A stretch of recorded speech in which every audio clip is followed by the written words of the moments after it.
नहीं, चुप्पे वोटर को दो लोगों से बात करनी थी। सी वोटर के रिसर्चर से बात करनी थी और एबीपी के रिपोर्टर से बात करनी थी। दो लोगों से तो वो बात कर रहे थे। इसीलिए हमने कभी भी ये नहीं बोला कि ये आंकड़े एक तरफ जाने वाले हैं। हमने कभी भी ये नहीं बोला।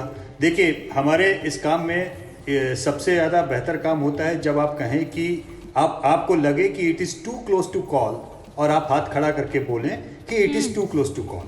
कॉल लेना ऐसा आवश्यक नहीं होता। जब बहुत कम आंकड़े अंतर हो, जब लगे कि पेच फंसा हुआ है, तो पेच फंसा हुआ है, यही सत्य है और यही बोलना चाहिए। इसमें कोई बहुत बड़ी बात नहीं है। रही बात दूसरी कि हमने लगातार पिछले ट्रैकर में कई महीनों से हमने उस बिल्डअप को बताया कि नीतीश जी के खिलाफ जबरदस्त नाराजगी बढ़ रही है और वो आपको फील्ड में दिखाई दी। हमने ये भी बोला कि ये हनुमान जी जो है लंका जो है समझ के अयोध्या का दहन कर रहे हैं, वो भी आपने देख लिया। हमने ये भी बोला कि युवाओं का वोट तेजस्वी यादव की तरफ खींच रहा है और वो कास्ट लाइन को तोड़ के भी खींच रहा है, वो भी आपको दिखाई दिया।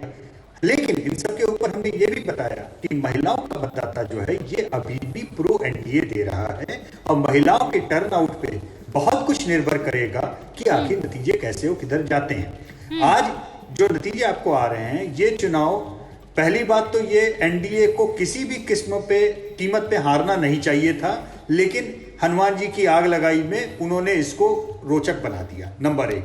दूसरी चीज, कोविड की क्राइसिस और रिवर्स माइग्रेशन ने इसको फंसा दिया। तीसरा कि इतने फंसने के बाद में ये चुनाव किसी भी किस्म पे एनडीए को नहीं जीतना चाहिए था अब, लेकिन महिलाओं ने नीतीश कुमार और नरेंद्र मोदी की इज्जत बचा ली। ओके, कुल जमा इस पूरे अभी तक जितने मैंने आंकड़े देखे हैं, यही उसका सार है। एब्सोल्युटली यशवंत जी। और जब एग्जिट पोल के नतीजे आए थे तो क्लियरली पॉइंटर्स के साथ ये सारी चीज़ें जो आज आप बता रहे हैं, ये बताई गई थी और कहा गया था कि ये वो सारे मुद्दे हैं जिसके तहत अगर हम इन आंकड़ों पर पहुंचे हैं तो क्यों पहुंचे हैं, नतीजा अगर ये है तो ये नतीजा आखिर क्यों है। एबीपी न्यूज़ आपको रखे आगे।